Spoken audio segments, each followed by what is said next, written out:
बिस्मिल्लाहिर्रहमानिर्रहीम। अस्सलाम वालेकुम। आज मैं आपको बनाना सिखाऊंगी दाल मखनी।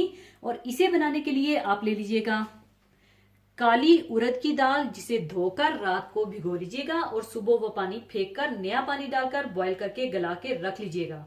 और ये वही उड़द की दाल है जो हम वाइट धुली हुई माश की दाल बनाते हैं, और ये पूरी कवर वाली छिलके वाली दाल होती है। और 1 कप ही लाल वाले किडनी बीन्स, जिसको राजमा भी कहा जाता है, और इंडिया में ये बहुत ज्यादा खाया जाता है, जो कि फुल ऑफ प्रोटीन होते हैं और इसके कैंस भी मिलते हैं जो बॉइल्ड होते हैं। और अगर आप वो डालना चाहें तो आपको भिगोने नहीं पड़ेंगे, लेकिन अगर आप कच्चे रेड बीन्स लें तो इसको भी आप रात भर भिगो लीजिएगा, चाहे दाल के साथ ही भिगो लीजिएगा और सुबह दोनों को साथ ही पकने के लिए चढ़ा दीजिएगा और अच्छे से गला लीजिएगा, जो कि मैंने भी पहले से ही दोनों को अच्छा सा गलाकर रखा हुआ है। और 1 अदद प्याज आमलेट स्टाइल में कटी हुई, 3 अदद टमाटर जिन्हें आप ब्लेंड करके रख लीजिएगा, और देसी घी ½ कप। अगर आपको कोई इश्यू है या ममानियत है, मना है, तो आप इसको ऑयल से ही बना लीजिएगा, लेकिन देसी घी से बड़ा अच्छा सा फ्लेवर आएगा।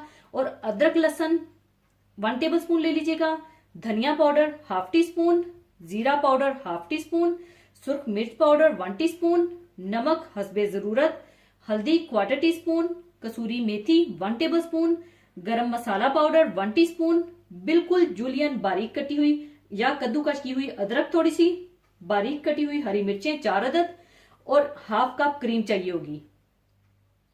और आखिर में मैं इसका भगार लगाऊंगी, और जब मैं दाल को बोल में शिफ्ट करूंगी और भगार लगाऊंगी तो दाल पर एक बड़ा अच्छा सा ग्लॉसी अपीयरेंस आ जाएगा। और अगर आप भगार नहीं लगाना चाहते, आप समझते हैं कि ज्यादा हैवी हो जाएगा, तो बिल्कुल आप इसके बगैर भी बना सकते हैं। और अगर आप भगार लगाना चाहते हैं तो आप ले लीजिएगा मक्खन 2 टेबल स्पून, साबुत जीरा 1 टीस्पून, साबुत सुर्ख मिर्चें 3 से 4 अदद, और 2 जवे लहसुन के बारीक कटे हुए चाहिए होंगे।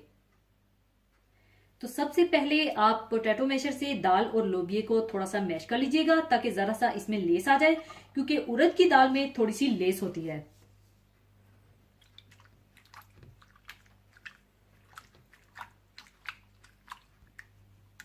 दाल और लोबिये को थोड़ा मैश करने के बाद दूसरी तरफ इसकी ग्रेवी बनाने के लिए आप देसी घी गर्म कर लीजिए।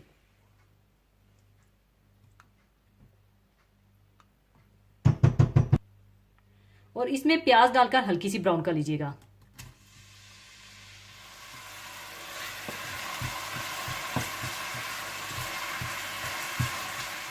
और जब प्याज हल्की सी ब्राउन हो जाए तो आप इसमें अदरक लहसुन और हरी मिर्चें डालकर थोड़ा सा भून लीजिएगा।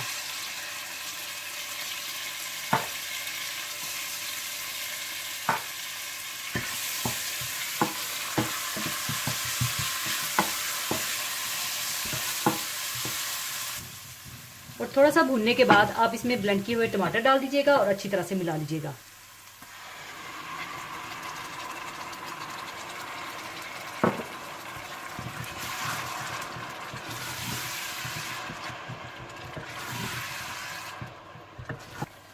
और साथ ही आप इसमें सुर्ख मिर्च पाउडर, जीरा पाउडर, धनिया पाउडर, हल्दी और नमक डालकर अच्छी तरह से भून लें।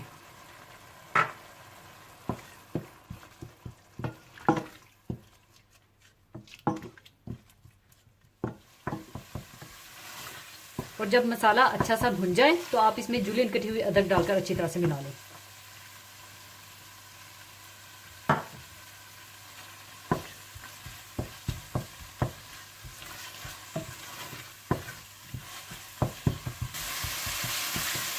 और साथ ही आप दाल और लोबिये का मिक्सचर डालकर अच्छी तरह से मिला लें।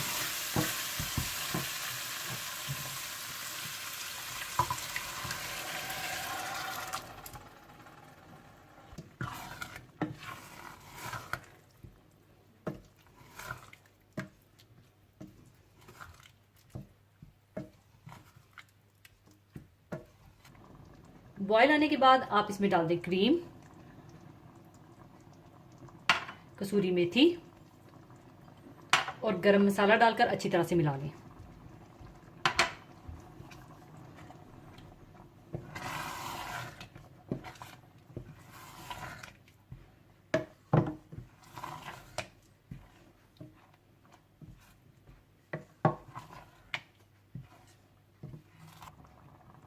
इसके बाद आप 2 से 3 मिनट के लिए बिल्कुल हल्की आंच पर इसे दम लगा दें। 2 से 3 मिनट दम देने के बाद दाल मखनी तैयार है। और इसके भगार लगाने से पहले मैं आपको बताती जाऊं कि आप ये भगार दाल को बोल में निकालने के बाद सर्विंग टाइम पर बोल में भगार डालें, क्योंकि अगर आप ये भगार दाल के मिक्सचर में डाल देंगे तो क्या होगा, ये दाल में मिक्स हो जाएगा। तो बेहतर है कि आप बोल या प्लेटर में निकालने के बाद ऊपर डालें। तो अब मैं पहले दाल को बोल में डालकर रख लूंगी और फिर ऊपर भगार डालूंगी।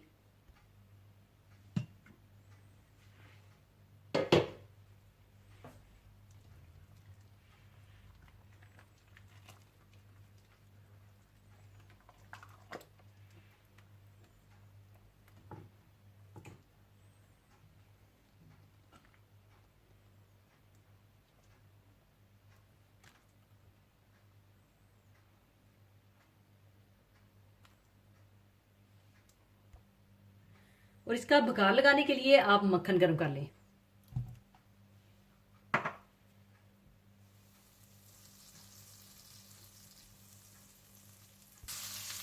और जैसे ही मक्खन मेल्ट हो जाए तो आप इसमें साबुत जीरा,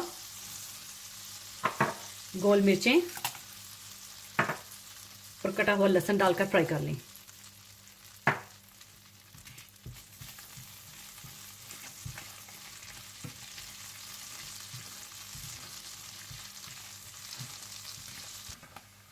और इसके बाद आप ये भगार दाल पर डाल लें।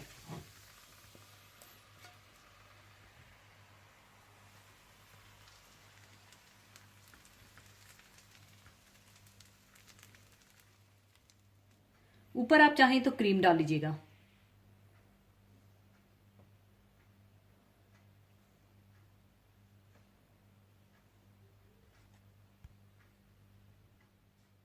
ऊपर आप चाहें तो हरी मिर्चें और हरा धनिया डाल लीजिएगा।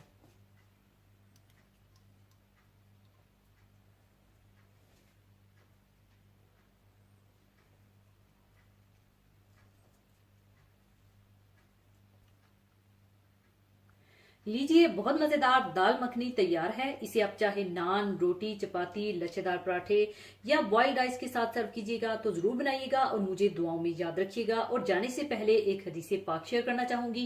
हदीसे पाक इस तरह से है। हजरत अबू हुरैरा रजी अल्लाह अन्हु से रवायत है कि मैंने रसूलुल्लाह सल्लल्लाहु अलैहि वसल्लम को किसी खाने में ऐब निकालते नहीं देखा। अगर आप सल्लल्लाहु अलैहि वसल्लम को कोई खाना अच्छा लगता तो आप इसको खा लेते, और अगर अच्छा ना लगता तो इसको छोड़ देते। इसी के साथ मैं आपसे इजाज़त चाहूँगी। अपना बहुत ख्याल रखिएगा, दुआओं में याद रखिएगा। अल्लाह हाफिज़।